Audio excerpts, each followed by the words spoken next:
Rasulullah. Diam semua. Nabi sedang masuk. Diam semua. Nabi sedang masuk.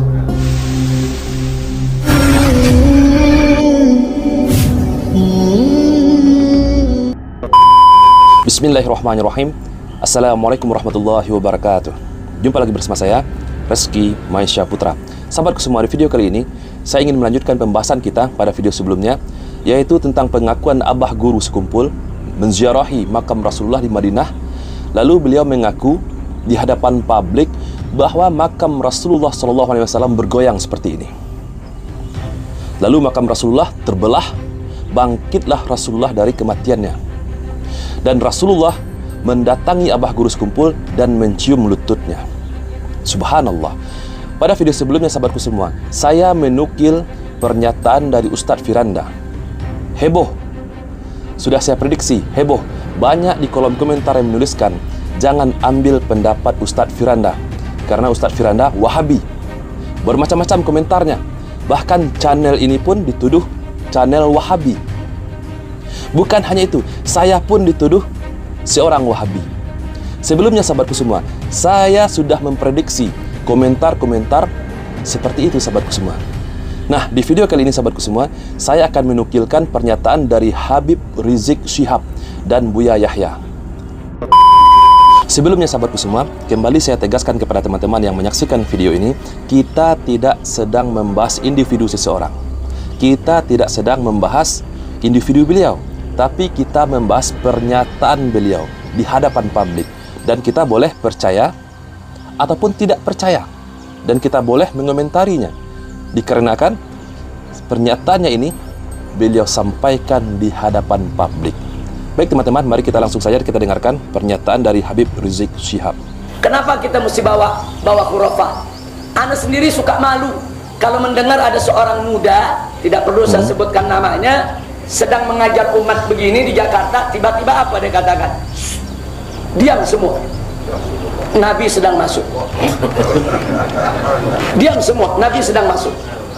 Semua diam. Umat seperti terhipnotis. Diam. Setelah itu Nabi sudah jalan. Nabi kirim salam kepada anda semua. Apa ini? Ini khurafat minal makdzubah. Saya termasuk yang protes keras hal-hal semacam ini. Sangat jelas sekali teman-teman. Beliau menyatakan ini khurafat. Dan beliau, Habib Rizik Syihab, adalah salah seorang yang memprotes keras pernyataan-pernyataan seperti ini. Oke teman-teman, kita lanjutkan lagi. Andai kata pun benar, menurut sejarah para aulia, tidak ada wali yang memamerkan kewaliannya. Tidak Betul ada sekali. wali yang memamerkan kewaliannya. Tidak ada wali yang memamerkan kewaliannya. Apa di sini memamerkan? Mempertontonkan. Andai kata benar ada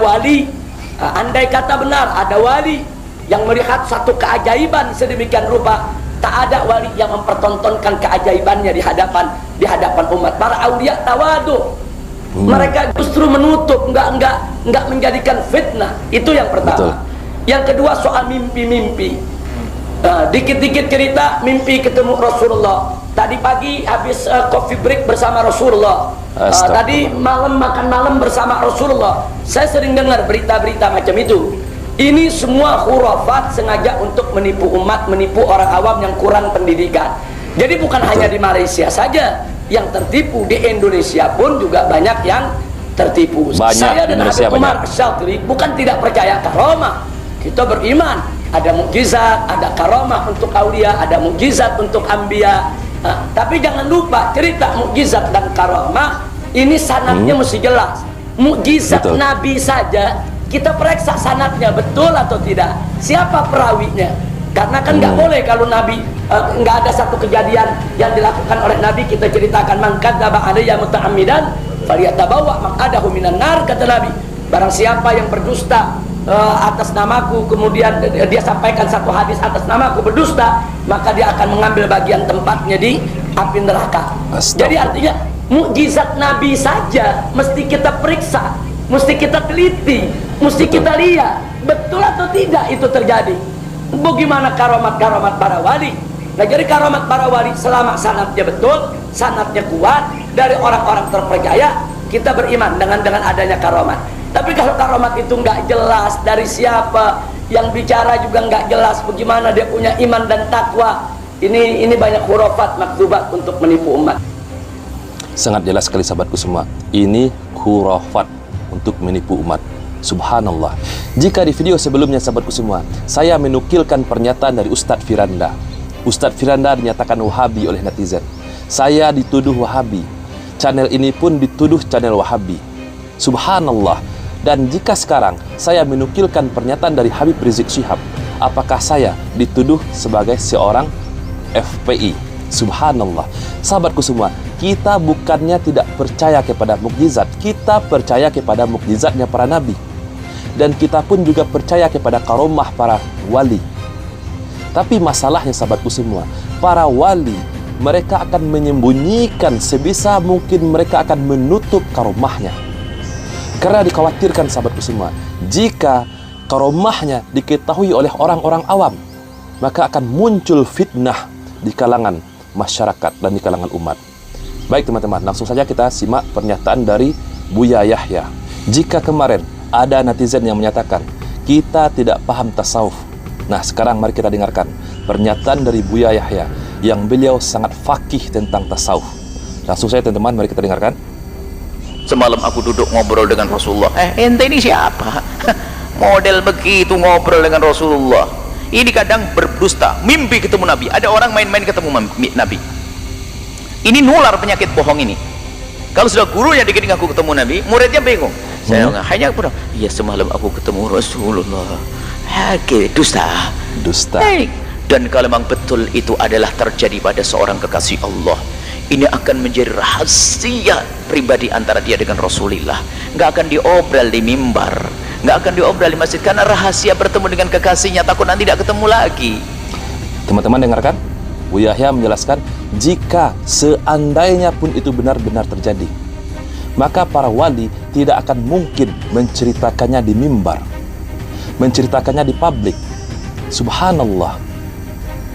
Ini kan suasana indah, tapi kalau bohong pamer. Karena bohong ya pamer. Kenapa? Dia pengen disanjung orang.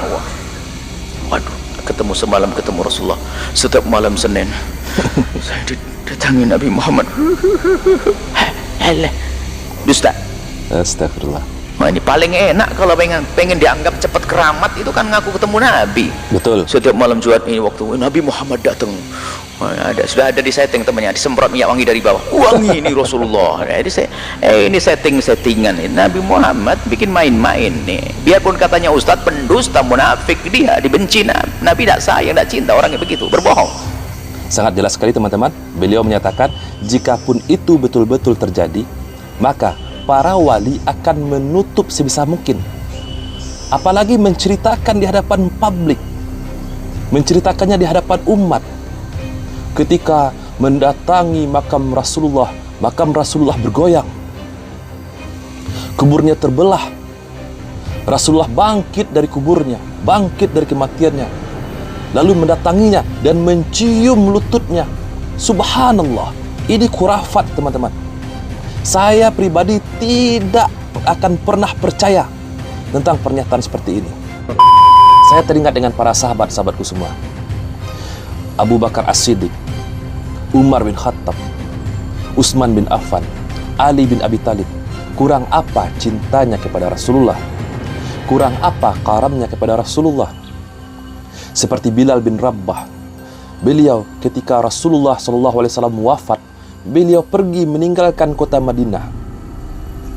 Karena cintanya kepada Rasulullah, beliau tidak sanggup melihat kota Nabi. Beliau tidak sanggup melihat kota Nabi.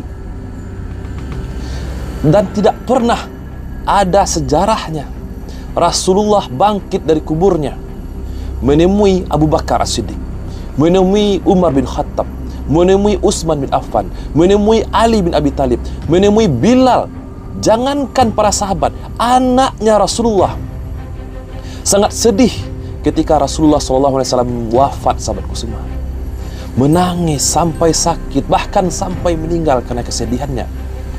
Rasulullah tidak pernah menemuinya, tidak pernah bangkit dari kuburnya. Jikapun Rasulullah menemui para sahabat, itu pun Rasulullah datang kepada mereka di dalam mimpi. Begitu juga di zaman tabi'in, tabi'in. Tidak pernah ada kisahnya Rasulullah bangkit dari kubur, bangkit dari kematiannya dan menemui mereka. Rasulullah tidak pernah menemui Imam Al-Ghazali. Tidak pernah Rasulullah bangkit dari kuburnya. Rasulullah tidak pernah menemui Imam Syafi'i, Imam Ahmad, Imam Abu Hanifah, Imam Malik. Jikapun Rasulullah mendatangi mereka, itu hanya di dalam mimpi.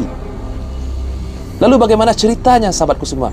Di tahun 2000-an, seorang kiai mendatangi makam Rasulullah. Makam Rasulullah bergoyang seperti ini, teman-teman. Kuburnya terbelah, Rasulullah bangkit dari kuburnya. Subhanallah. Rasulullah mendatanginya dan mencium lututnya. Astaghfirullahaladzim. Semoga video ini menambah wawasan kita, sahabatku semua. Saya, Reski Maisa Putra, sekali lagi saya nyatakan di video ini, kita tidak sedang membahas individu seseorang, tapi kita membahas pernyataannya di media sosial, pernyataannya di hadapan publik, pernyataannya di hadapan jemaah, pernyataannya di hadapan umat. Barakallahu fikum. Assalamualaikum warahmatullahi wabarakatuh. ومن أحسن قولا ممن دعا إلى الله وعمل صالحا وقال إنني من المسلمين من اشتراه ما له في الآن في السلم كافة